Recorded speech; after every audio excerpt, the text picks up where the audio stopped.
Dr Kothari, greetings, hello. Yesterday we talked about philosophy and peace. We had a good seminar on your views as a philosopher, really, and a mystic. But today there's been a dramatic development in the newspaper story unfolding in Britain, to do with News International. And Rebecca Brooks, who was the chief executive of that organisation, has actually been arrested. Yes. There's criminal charges pending against many journalists in Britain, possibly also in the US, for phone hacking. There's also allegations of corruption with the police, obtaining information about suspects through bribery and this kind of thing. Yes. I'm interested in your work now as a newspaper editor and owner, and just your views on this whole scandal that's erupting. What do you think of, do you have a code of ethics for your newspapers? Yes, yes. I can guarantee you this, that our newspaper is known to maintain the ethics of journalism, to maintaining the rights of people to express. Suppose I don't agree with your views, but it does not mean your views will not appear in my paper. We still allow your views to appear in my paper. So it's a forum of democratic debate. Yes, yes, 100%, because this was the aim to start this newspaper. When my father started this paper in '56, most of the papers who were available in the market, they were all aligned with some political party. Right. There was no independent paper at all. So everybody would read the biased news. Right, okay. So to clear it, my father started this with this theme in mind, that this newspaper will always remain independent of any political parties or any other bias factors. Right. Like your land mafia and other things, they also keep bribing newspapers. Right. Nothing, all free, and today we enjoy 100% credibility. And what's the name of your paper and how big is the circulation? Now, the name is Rajasthan Patrika. But recently we launched our paper in 2 more states, that is Madhya Pradesh and Chhattisgarh, where the name is only Patrika. Right. Rajasthan is removed because it's the name of the state. Sure. And it's published in Hindi, isn't it? It is published in Hindi, and circulation today we have crossed 2.5 million copies a day. That's a very large circulation. It's one of the biggest ones in India. We come around 5th largest in the country. Right. And we publish from 29 centers in the country. Now, as you know, I'm a philosopher, I'm interested in ethics, right? Yes. In the Indian newspaper industry, is there a code of ethics that journalists have to subscribe to, or is it up to each paper to say? Yeah. There is nothing as such. I mean, there is no written document before the newspapers. Each one is independent to follow whatever the line they take. So do you think that any of your papers in India would do phone hacking? That means getting private messages from somebody's mobile phone. You know, have you ever heard of that being done in India? We have heard on different lines, not on the same footing. But say in the last elections, every newspaper, all the big important newspapers, they asked for money from all the candidates and gave coverage to whatever candidate wanted, you know. Really? Without cross-checking the facts. They have fixed the size. For this size, this much money. For this size, this much money. But surely that's called advertising. So, yeah. This is separate to advertising. Yes. This is just covering the stories. Covering the views of the candidate, right or wrong. Right. They were not concerned with this. So they passed on all these things to the voter. So this was one reason. Sure. Recently, 2 months back, or 2.5 months back, there was another scandal where one lady, Mrs. Radia, was caught. She was like an agent, behaving like an agent between all the top industrialists of the country and the top ministers, and including Prime Minister of the country, managing all those both sides. But some important journalists were also used. Right. You know, Mrs. Radia will ask so-and-so journalist to go and contact so-and-so minister, get this job done for this industrialist, like this. and all the names were. I don't quite understand why that's a corruption issue. I mean, was she a journalist herself? No, Or she is just an agent. An agent? Just that's all. But surely that's just a PR job. Well, what's she done wrong? No, it was all out of, you can say, out of way. All the things were adjusted or say got done. Right. She was also bribing the people on top to getting the files signed, whether right or wrong. You know, this was the problem. Bribery problem. Yes. Yeah. I mean, in India now, you have a huge problem with corruption, don't you, in politics? But newspapers are connected in it, that's what I am saying. Newspapers are connected? Yes. All important newspapers, big journalists are connected in it. So really, what you're telling me is the situation in your country is actually far worse than here. This phone hacking scandal, although it's bad, is peanuts, really, isn't it?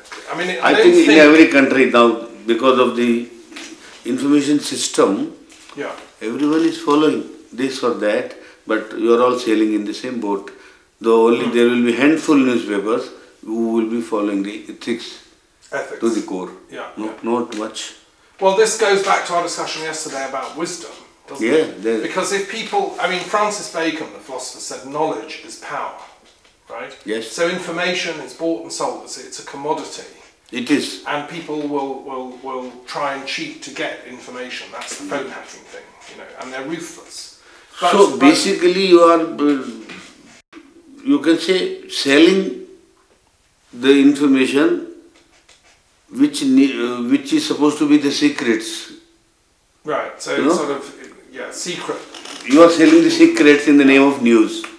Right. You know, so I think this itself is not ethical. No. So the question is, how can, I mean, in your newspaper, do you try and find a way to make wisdom news? Yes. Recently, I think we have for this, we have to fight all these governments, you see, because we have the team to go in the fields, get those news against the government also, and we publish it. So the courts will take action against the government and the officers or the politicians because of our news.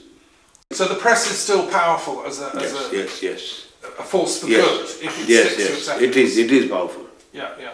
What do you make of Murdoch as a man? Do you think he's a man of ethics? Anybody who is in the business for money or for making money will always compromise. Right. That's all. Have you ever met Rupert Murdoch in journalist circles? No. Does he own any newspapers in India? In India it is not possible because no outsider can have more than 26% in the newspaper. And he doesn't have an interest? No, even if you have, you can't have more than 26%. Right. So the majority will remain with the Indians. And there's no Sky News or anything in India? I mean, you don't have an Indian channel for... We have Indian channels, we have outside channels also. Right.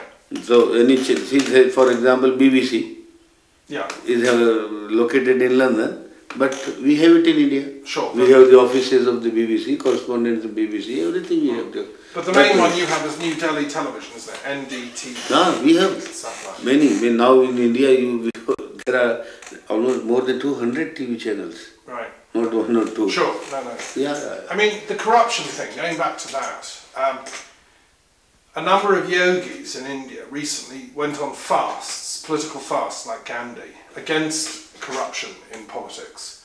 One was prepared to fast to the death. Do you remember this story? Yes, Ramdev. Yeah. What happened to that? He stopped fasting. Yes, because finally it came out that he was supported by one of the by the opposition party. The BJP. The BJP.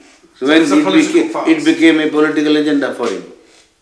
So people withdrew and government took action against him. So he was asked to go back home. Right.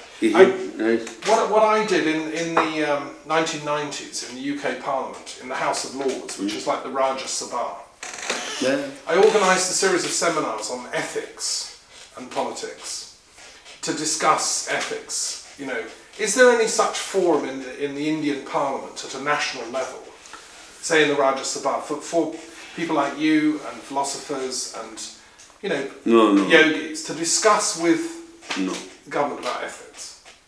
Don't you, I mean, India's known as the homeland of philosophy. Don't you think? Yeah. Shouldn't you set one up? I think things are changing with time and very fast. For the better, or no, not for the better. You think it is because the politicians also are now looking for money, how much they can make in their tenure of 5 years. So they see it like a job. So like everybody is involved, hand in glove, whether it is the ruling party, whether it is the opposition party, under the table, all are same. Have you met Sonia Gandhi? She's the president of the Congress Party. I know, I met her. Surely she's not involved in that kind of thing, is she? I mean, she's on top. I mean, nothing happens without her signals. Right. All the major decisions in the country are taken with her consent. Yeah, but I mean, if you go back to the Gandhi dynasty, Nehru and so on, surely these were ethical people. Now it is, see, you can't define that way. There, because each person has taken 200 decisions, for example, some could be this side or some could be that side. So you can't just generalize it. Right. Well, I hope that your newspaper continues to flourish. It's a shame you don't have an international edition like the New York Times. No. I think we don't have that, but still, the newspaper is available on airports, on the vending machines. Right, so Hindi speakers can read it. Can read it. So there are about 100 outlets across the world where you put your coins and get the copy. Okay. Well, I'd be very interested to keep in touch about the unfolding Murdoch scandal in Britain and the role of the press. But I think, can I ask you another question just to finish? Have you ever been to any gatherings of newspaper owners where they come together to discuss it? Many times. They're very regularly. Like globally? I was member of Commonwealth Press Union for years. Right. I used to go to their biannual conferences. Okay. I was also a member of WAN, World Association of Newspapers. Yeah. And every year I used to be there. Right. Now because I handed over the things to the children, now I don't participate. But I've been going for years, I was part of it. And what do these fora discuss? Do they discuss ethics? Are there global codes See, of discussion practice? is different altogether. See, it's an intellectual exercise. Every country has different situation. Every country has different norms. But surely a code of ethics like doctors have to have No. There is no code of ethics like things nowhere. Like a Hippocratic it's in self-discipline. Leave it to yourself. Now government talks sometimes that they will also have some guidelines done for the press. It is not possible. Now you see even on the TV. TV is also part of the media. Yeah. Now they show blue films. Where is the code of ethics like that? And the youngsters, you see, after midnight, they see only that. Sure. And now where is the code? Violence constantly being portrayed. Sex, all crimes. Yeah. Then where is the ethics? Well, that's my question to you. You're the newspaper owner, but I'm interested in the role of. You say it's just an intellectual debate, but I think the role of intellect is important in clarifying a global code of ethics. Mostly the press self-regulates, but Britain now we're looking at the possibility of bringing in a code that newspapers have to subscribe to. It may not happen. See, we come back to the purpose of communication. You know, when you talk about the media or newspaper, there has to be some purpose of communication behind this. So unless you involve your heart, again, come back, sensitivity to the humanity or human society, you know, you cannot succeed. If my newspaper doesn't touch your hearts, you won't bother about it. You read it and throw it in the garbage. But if it touches, then I get you transformed over a period of time to how I look at things, to my perceptions, or to how I conceive the subjects. Then Rajasthan Patrika is basically known for this, that we do not create readers, we create followers. Because we also do dozens of social activities.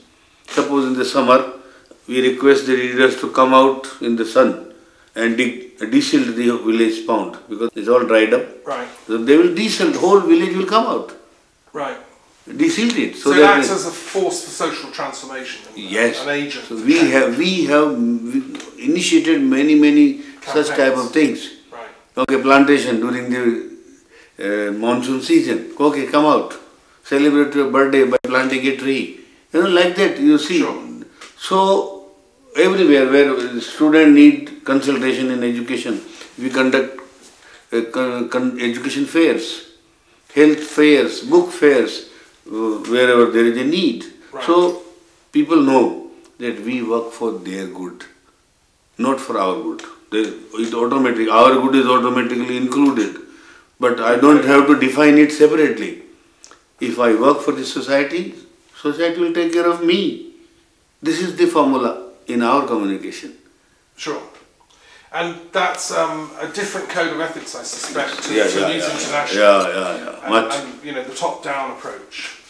But there are campaigning journalists in Britain as well, obviously, in the Commonwealth. I think everywhere now you will see this. Yeah. It is, as we talked yesterday, it is basically the education which is career-oriented. The total target is a good career, good money, and self-interest. Because internet and all other things, they don't bother you. They teach you only to look at your own interest. That's all. Well, so, let's hope that I think teachers like you and I can make a difference. You need a bigger perspective than that, don't you? And then you need thousands and millions of teachers also, everywhere, in every nook and corner of the world. Sure. You see, 5 or 50 or 500 teachers can't help. You need much more. But in peacemaking exercises or eradication of corruption, all this type of exercises need emotional involvement at conference level also, which I don't see. Well, we need to work on it. One of the projects of the institute that I run is called Education Aid, which is the idea that we have a global day every year when schools and universities are not open for normal courses, but they have a fundraising and awareness raising day. I've been trying to get the Commonwealth Education Ministers to approve that. Maybe we could, do you know the Education Minister of Rajasthan? Yeah, I know. Is education devolved to the governments of the states in India? Yeah. So Rajasthan governs its education. It's both ways. It's a public education as well as private, both. So maybe we could launch Education Aid in Rajasthan. We can launch, but my problem, you can say opinion, is you launch any scheme or any campaign. First condition is how to create involvement of people, wholehearted involvement, not intellectual. Sure. No, it should be together. So how do you do it? What's the secret? That is exactly I said. When we write editorials, I give you on CD yesterday on my editorials. Right. They're all emotional writings. So you're going for the heart to get people engaged. I see the face of the reader when I write. What will be his reaction on this sentence, on this sentence, on this sentence? Right. So you see, if you consider to that extent, with gracefully, honorably, and honestly, while reading you will see your face, and you are talking to him, one-to-one. There are the results. Without this approach, you can't have results in the family also. Sure. This is the final, you can say, the root of all communications and transformations. Without this approach, why there is no peace in the world? How many peace conferences now every year throughout the world? But it's still not world peace. Things are happening in the reverse order. But to go solely for the heart not solely. You can get people whipped up emotionally like Hitler did for the wrong reasons. A combination of both. You need a combination of both, I have to say. Never. This is if you leave it to heart, it goes this way or that way. You can't control it. Sure. It's a balance between the two. Yeah. And then your commitment. The first condition, your commitment to yourself. Sure. That's. If you do not commit, nothing will happen. As you are committed to peace, whatever you do, the result will be somewhere near peace, around peace. But if you are not committed, you do anything. peace, you can't see the face of the peace. Absolutely. Or even the shadow of the peace. No. Can I just one final question? India has historically had a problem with Pakistan. You fought a number of wars together. The Muslim part of what used to be India as a whole split off. And you yourself were in the Air Force and involved in one of those conflicts. Have you ever met any Pakistani journalists? Is there a Pakistani I have been editor? in touch with many people. I visited Pakistan at least 4 times. And through journalist unions also. Right. Yeah, we are totally in touch. So are there papers like Rajasthan Patrika in Pakistan that do the objective reporting and try and work There are some, but governments also have their restrictions, you see.